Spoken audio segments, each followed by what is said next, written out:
Sukhmani computer की online classes में आप सभी का स्वागत है। आज हम एक्सेल के सेकंड लेक्चर के अंदर ऑफिस बटन के अंदर जो कमांड्स होती हैं उनका यूज़ करना सीखेंगे। आइए हम स्टार्ट करते हैं।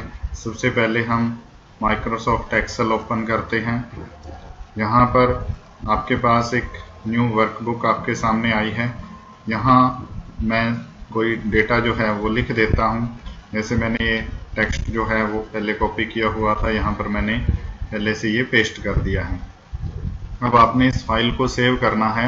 आप ऑफिस बटन पर जाओगे, यहाँ सेव ऑप्शन के ऊपर आप क्लिक करोगे। यहाँ पर आप कोई भी नाम देकर फाइल को सेव कर सकते हो।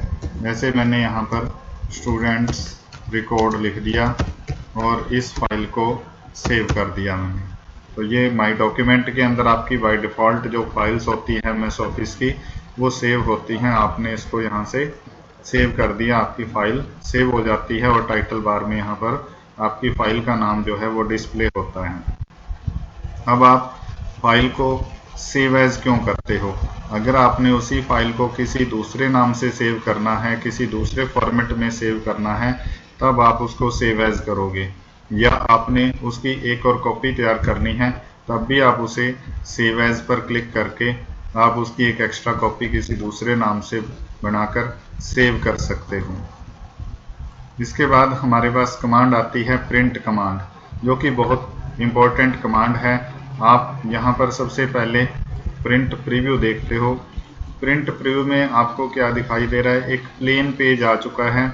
जो हमारे पास एक्सेल की ये ग्रिड लाइंस हैं वो हमें यहाँ पर प्रिंट प्रीव्यू में दिखाई नहीं दे रही हैं। और दूसरी बात कि हमारा जो सब्जेक्ट के नंबर्स हैं वो हमारे नेक्स्ट उसमें कॉलम में जा रहे हैं। यहाँ पर आपका इंग्लिश लिखा हुआ है, आपका जो नंबर्स हैं वो नेक्स्ट उसमें जा रहे हैं। ऐसे ही हिंदी के नंबर उससे आगे जा रहे हैं। जो हमारा डेटा जो है वो एक व्यवस्थित नहीं है। हमने इसको एक अच्छे मॉड्यूल में तैयार करना है। हम इसको यहाँ से क्लोज करके उसके बाद हमारे पास यहाँ अलाइनमेंट होती है। अगर आप लेफ्ट अलाइनमेंट करते हो तो आपका डेटा इस प्रकार से नज़र आएगा। अगर आप राइट करते हो तो कुछ इस प्रकार से नज़र आएगा। आप सेंटर करते हो और प्रिंट प्रीव्यू देखते हो तो देखिए आपका टेक्स्ट जो है बिल्कुल एक्यूरेट आपको नज़र आएगा। अब हमने यहाँ पर ग्रिड लाइंस को लेकर आना है। इसके लिए हमें पेज सेटअप पर क्लिक करना होगा। उसके बाद हम शीट टैब पर जाएंगे और यहाँ से आपने ग्रिड लाइंस के ऊपर क्लिक करना है और ओके कर देना है। तो देखिए आपका टेक्स्ट जो है वो ग्रिड लाइंस में एक्सेल फॉर्मेट जैसा होता है वैसे नज़र आएगा।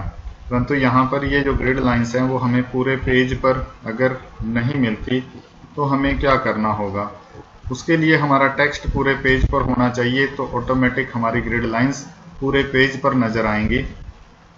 हमने मान लो यहाँ पर हमारा जो ये पेज का एरिया है, यहाँ से जो डॉटेड लाइन आप देख रहे हो ये हमारा एक पेज का एरिया यहाँ पर कवर होता है। आप यहाँ कोई टेक्स्ट लिख देते हो। टेक्स्ट लिखने के बाद आप प्रिंट प्रीव्यू करते हो तो यहाँ देखिए आपको ये टेक्स्ट के ऊपर जो ग्रिड लाइंस हैं वो सारे टेक्स्ट पर नज़र आ रही हैं, क्योंकि हमारा जो टेक्स्ट है वो लास्ट तक लिखा हुआ है और ग्रिड लाइंस भी लास्ट तक आपको नज़र आएंगी। और अगर आप यहाँ से ये जो टेक्स्ट है आप इसको डिलीट कर देते हो तो जहाँ तक आपका टेक्स्ट लिखा है वहीं तक आपको ग्रिड लाइंस नज़र आएंगी। हमने कॉलम्स के हेडिंग और रो के हेडिंग भी अगर हमने प्रिंट प्रीव्यू के अंदर देखने हैं, जो कि यहाँ पर अभी नहीं आ रहे हैं, उसके लिए भी हमें पेज सेटअप पर जाना होगा और हमें यहाँ पर शीट टैब के अंदर ही रो एंड कॉलम हेडिंग्स पर क्लिक करना होगा। और जैसे ही हम ओके करेंगे तो हमारे पास रो और कॉलम हेडिंग भी डिस्प्ले होंगे। अब आपने अगर कोई टेक्स्ट इस लाइनिंग से बाहर लिख दिया, मीन्स वो सेकंड पेज पे लिखा हुआ है, आप प्रिंट प्रीव्यू देखते हो तो आपको वो टेक्स्ट यहाँ नज़र नहीं आ रहा है। आप नेक्स्ट पेज पर देखते हो तो यहाँ पर ये टेक्स्ट आपको नज़र आ रहा है। आपने इस टेक्स्ट को फर्स्ट पेज के ऊपर ही लेकर जाना है। उसके लिए आप पेज सेटअप में जाओगे, पेज ऑप्शन पर जाओगे, यहाँ से आपने लैंडस्केप के ऊपर क्लिक करना है और ओके कर देना है। तो यहाँ देखिए आपका टेक्स्ट जो है वो एक पेज के ऊपर ही शो होगा। अब आप अगर इससे ज़्यादा बड़ा डेटा आपके पास है, आप यहाँ पर कुछ लिखते हो और ये आपने लिखा, यहाँ पर आप प्रिंट प्रीव्यू देखते हो और ये भी आपका नेक्स्ट पेज पर आ जाता है। आपने इसको भी उसी पेज के ऊपर लेकर आना है। आप दोबारा पेज सेटअप पर जाओगे। अब हमारे पास लैंडस्केप जो ऑप्शन थी वो तो हमने यहाँ पर पहले से ही सिलेक्ट कर रखी है।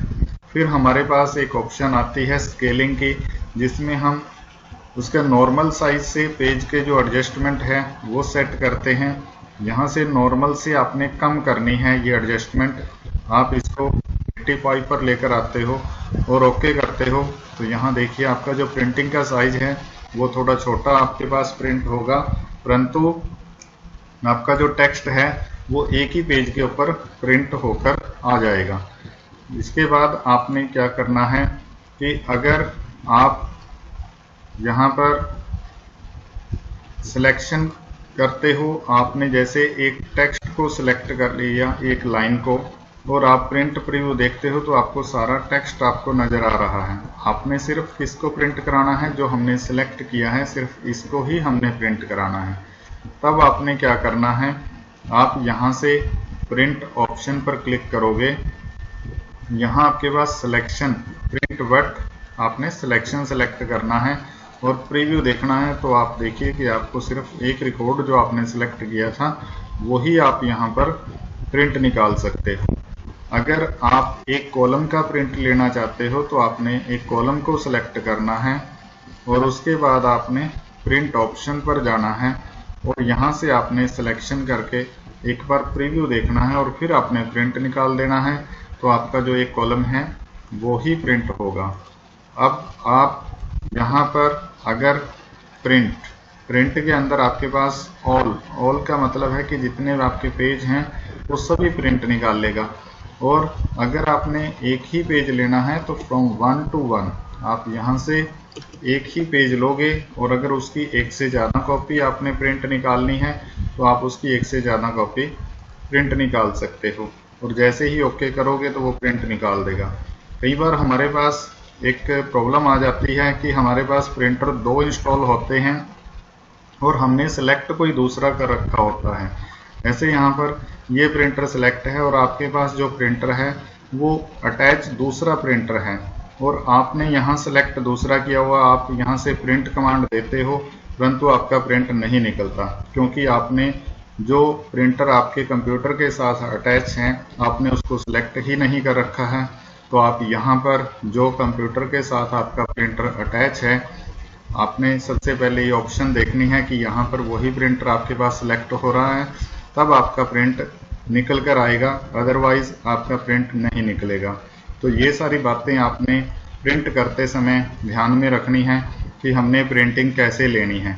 और अगर आप पूरे इस टेक्स्ट को भी सिलेक्ट करके यहाँ से आप प्रिंट निकालना चाहते हो तब भी आप यहाँ से सिलेक्ट करके आप यहाँ सिलेक्शन पर जाकर प्रिंट कमांड पर ओके करोगे, तब भी आपका टेक्स्ट जो है वो प्रिंट होकर आएगा।